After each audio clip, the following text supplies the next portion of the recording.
Halo, bertemu lagi di channel Wong Kidal. Pada kesempatan kali ini saya akan mengulas film yang diangkat dari kisah nyata. Film ini menceritakan tentang seorang remaja cantik yang diculik oleh pembunuh berantai. Saat diculik, dia diperkaos berulang kali. Hingga akhirnya ia berhasil kabur dari penculik itu dan melaporkannya ke polisi.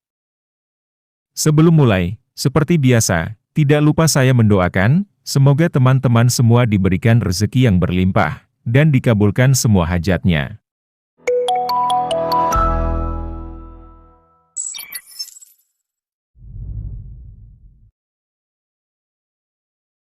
Di awal film diperlihatkan dua orang gadis yang bernama Kara dan Jess.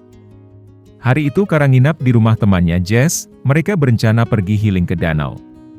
Sebelum berangkat, Kara menelpon ibunya untuk meminta izin. Nyonya Debra mengizinkan Kara pergi, dan pulang malam. Ketika Jess mau mandi, dia meminta Kara untuk menyiram tanaman di halaman rumah. Ketika asik menyiram tanaman yang ada di depan rumah, ada mobil hitam yang mendekat dan berhenti di depan rumah. Seorang pria keluar mendekati Ana, dan bertanya apakah orang tuanya ada di dalam. Dengan polos Kara berkata, jika itu adalah rumah temannya, dan orang tua mereka sedang tidak ada di rumah. Mendengar itu, pria tersebut langsung menodongkan sebuah pistol di leher Kara, dan memintanya masuk ke dalam wadah yang sudah disiapkannya di dalam mobil. Setelah itu, pria itu pun segera pergi meninggalkan rumah Jess. Kara yang di dalam wadah itu terlihat ketakutan, sekali-kali dia ngintip melalui celah penutup wadah. Di sisi lain, Jess yang sudah selesai mandi, mencari Kara di kamarnya. Namun Kara tidak ada di sana, lalu dia pun pergi ke halaman rumah. Di halaman, Jess juga tidak menemukan Kara, dia hanya melihat keran air yang masih mengalir. Seketika itu juga, Jess langsung berteriak memanggil Kara. Mobil yang membawa Kara berhenti di tempat yang sepi. Di sana pria tersebut mengikat kedua tangan dan kaki Kara, serta menutup mulutnya supaya Kara tidak berteriak. Jess langsung menghubungi ibu Kara yaitu Nyonya Debra. Dengan suara panik, Jess bertanya kepada Debra, apakah dia tadi menjemput Kara di rumahnya? Debra menjawab tidak ada, Kara tadi hanya nelpon izin ke danau. Jess pun bilang jika Kara sekarang tidak ada bersamanya. Mendengar itu Debra panik, dia langsung menghubungi Rian, pacar Kara. Dia bertanya apakah Kara ada bersamanya. Karena Kara tidak ada di sana maka Debra menyimpulkan bahwa Kara hilang diculik. Penculik itu membawa Kara masuk ke dalam rumahnya. Dia akan membuka ikatan tangan dan mulut Kara, dengan syarat Kara tidak berteriak.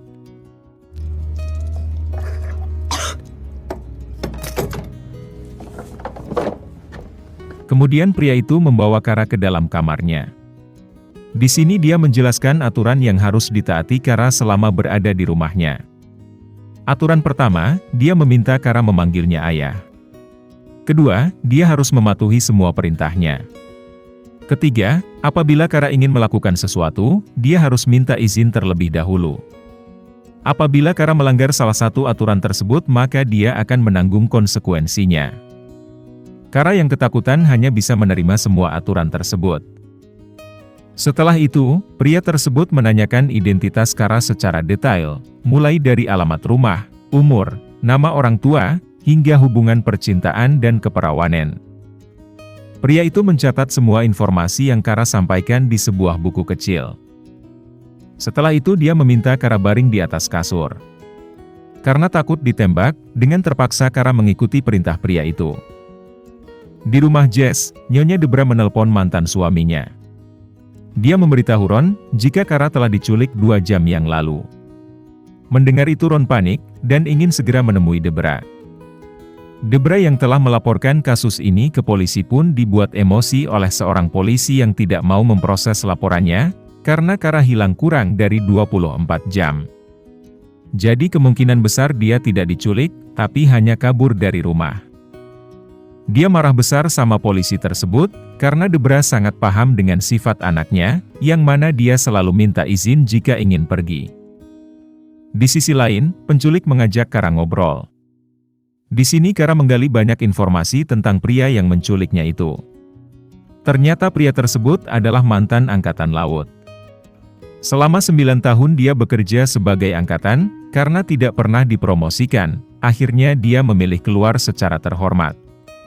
Pria itu kemudian bilang kepada Kara, bahwa dirinya tidak ingin menyakiti Kara, dan dia akan melepaskan Kara jika misinya sudah selesai. Berkali-kali Kara berpikir untuk melarikan diri, namun dia menghayal akan ditembak.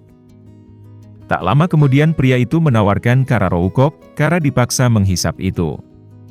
Karena belum pernah, akhirnya Kara batuk-batuk. Setelah itu, dia meminta pria itu untuk mencontohkannya. Setelah itu Kara pergi melihat hewan peliharaan si penculik yang ada di dalam rumah.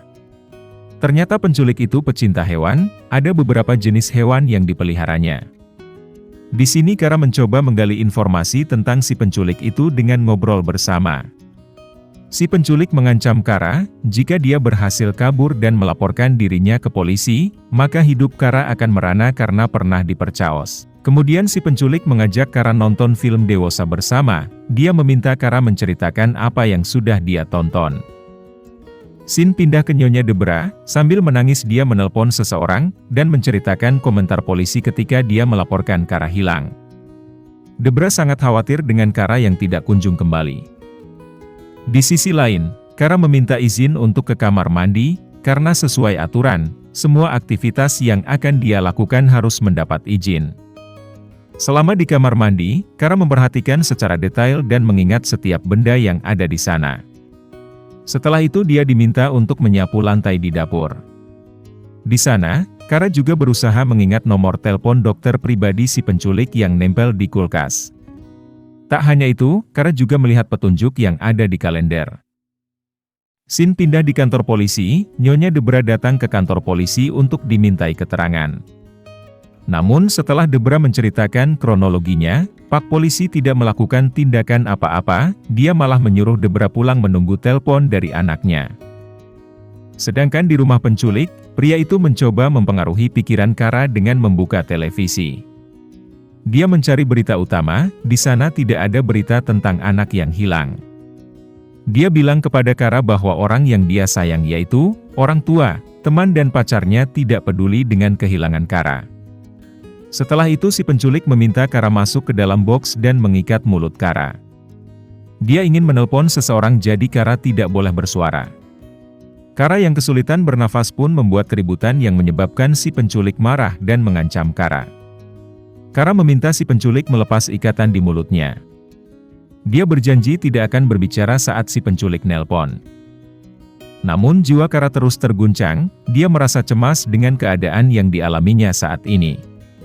Si penculik yang melihat Kara cemas pun memberikan dia pil yang bisa membantunya menghilangkan rasa cemas. Malam semakin larut, si penculik meminta Kara tidur. Di pikiran Kara hanya terbesit bagaimana caranya bisa kabur dari rumah ini.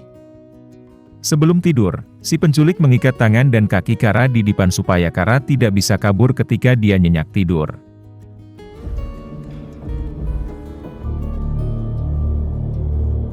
Malam berlalu, pagi pun tiba, Kara terbangun dari tidurnya, dan melihat si penculik masih ngorok. Kara memanfaatkan kesempatan berharga ini untuk kabur. Dia berusaha melepaskan ikatan yang ada di tangannya menggunakan mulut. Agak sulit, tapi Kara tidak putus asa. Setelah berhasil melepas ikatan di tangan, dia langsung melepas ikatan yang ada di kaki. Setelah berhasil melepas semua ikatan, Kara langsung menuju pintu depan dan membuka kuncinya.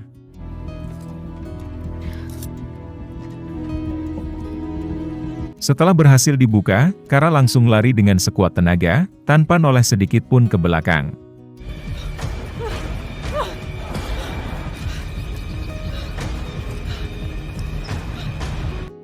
Dia berhasil keluar dari lingkungan apartemen tersebut, dan menghadang sebuah mobil yang kebetulan lewat untuk meminta pertolongan. Dia minta antar ke kantor polisi. Alhamdulillah orang tersebut mau menolong Kara pergi ke kantor polisi. Sebelum berangkat, Kara meminta orang itu untuk mengingat alamat apartemen itu. Sesampai di kantor polisi, Kara langsung melapor, dan mengatakan bahwa dia korban penculikan, yang berhasil kabur, sambil menunjukkan borgol di tangannya. Dengan sigap polisi itu langsung memanggil atasannya yang bernama Letnan Raulan. Sang letnan langsung menghampiri Kara dan melepaskan borgol yang ada di tangan dan kaki Kara. Dia meminta Kara menceritakan apa yang sebenarnya terjadi. Kara mengatakan bahwa dirinya kemarin diculik oleh seorang pria berkulit putih yang menggunakan senjata. Di rumah pria tersebut dia diperkaos berkali-kali. Sang letnan juga ingin tahu bagaimana Kara bisa kabur dan sampai ke kantor polisi. Setelah Kara menceritakan ada orang yang membantunya, sang letnan langsung meminta bawahannya untuk menemui orang tersebut dan meminta informasi. Dan mencari info tentang laporan orang hilang yang bernama Kara. Orang yang membantu Kara hanya bisa menceritakan nama apartemen tempat dia menemukan Kara. Dia tidak tahu nomor apartemen berapa Kara berasal. Di ruang Letnan Rowland, Kara menceritakan bagaimana cara dia kabur dari si penculik. Tak lama kemudian Sersan Jennings datang membawa informasi tentang laporan Nyonya Debra 18 jam yang lalu. Letnan Rowland langsung menelepon ibu Kara, sambil menangis Kara meminta ibunya segera menjemputnya di kantor polisi. Sementara itu, pihak polisi meminta Kara untuk menemani mereka kembali ke apartemen tersebut. Awalnya Kara ragu, dia tidak ingat lokasinya, namun demi mendapatkan keadilan, dia setuju untuk mencarinya. Setiba di lokasi, Kara tidak tahu apartemen yang mana dia disekap, karena semua apartemen di sana modelnya sama. Letnan Rowland lalu bertanya kepada pria yang ada di lokasi, dia menyebutkan ciri-ciri penculik tersebut, namun pria itu tidak mengenalinya. Kara yang mendengar itu keluar dari mobil dan menyebutkan ciri-ciri apartemen itu yang memelihara banyak hewan. Alhamdulillah pria tersebut mengetahuinya. Itu adalah apartemen nomor 301. Letnan Rowland meminta Sersan Jennings pergi ke pusat informasi apartemen tersebut. Sedangkan dia dan Kara akan kembali ke kantor polisi. Di sana ada ibunya yang sudah menunggu. Kara Robinson.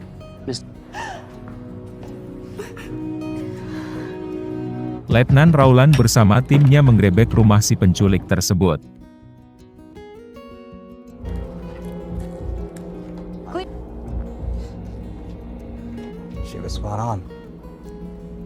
Namun mereka tidak menemukan si penculik. Mr. Jim pun memerintahkan Letnan Rowland untuk mengamankan lokasi dan meminta tim teknis untuk menggeledah rumah tersebut dan mengamankan barang bukti. Sersan Jennings menemui Kara dan menunjukkan album foto kepada Kara, dan bertanya apakah ada si penculik di dalam foto tersebut. Dan benar saja, Kara mengenali pria yang ada di nomor 4. Jennings mengatakan, pria tersebut bernama Richard. Dia adalah pria yang tinggal di apartemen tempat Kara disekap.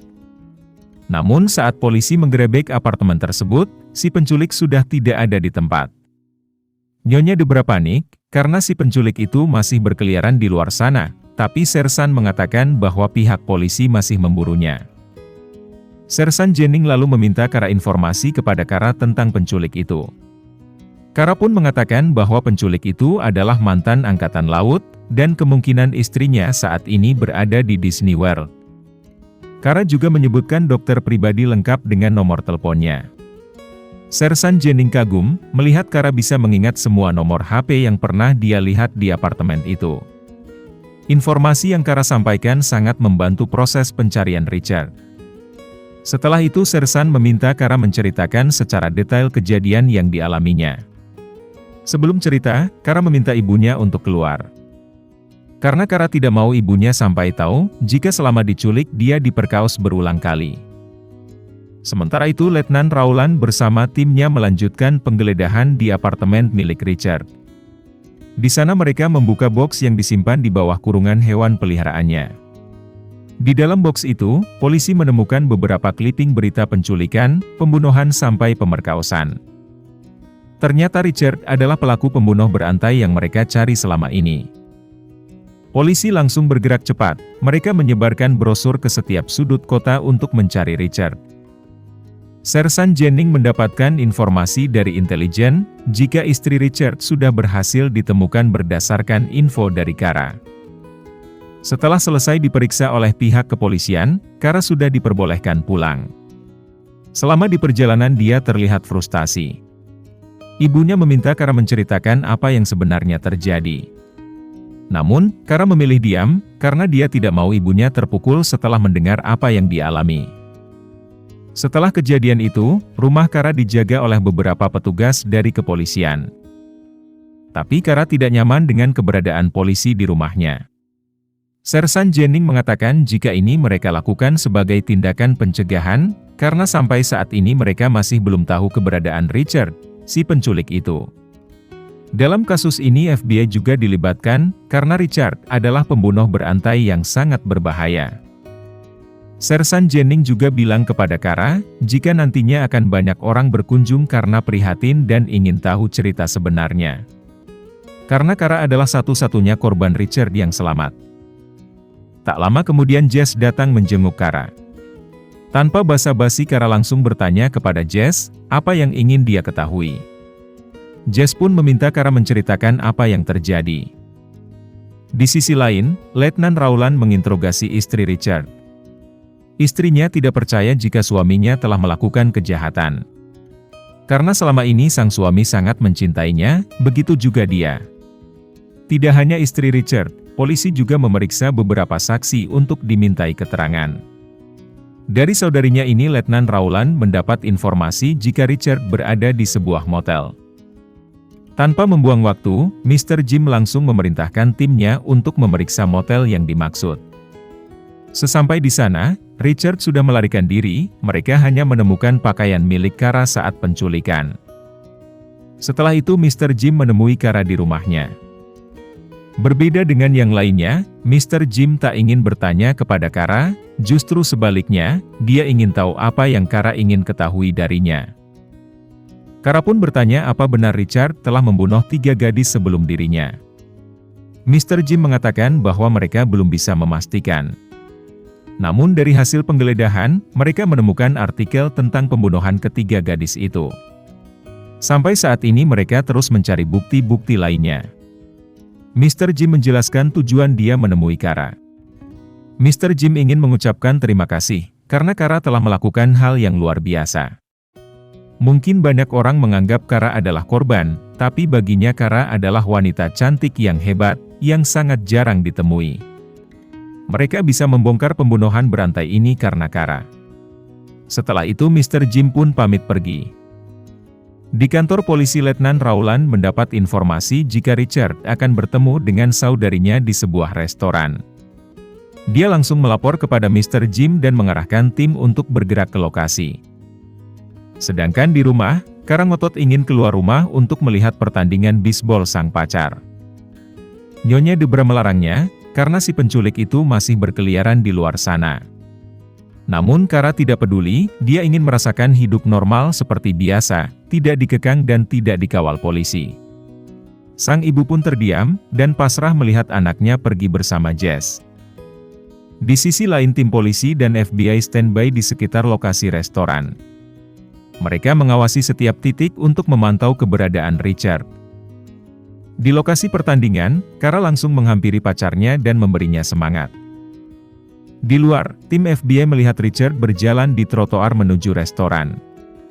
Richard yang menyadari dirinya sedang diawasi pun langsung kabur. Sehingga terjadilah aksi kejar-kejaran.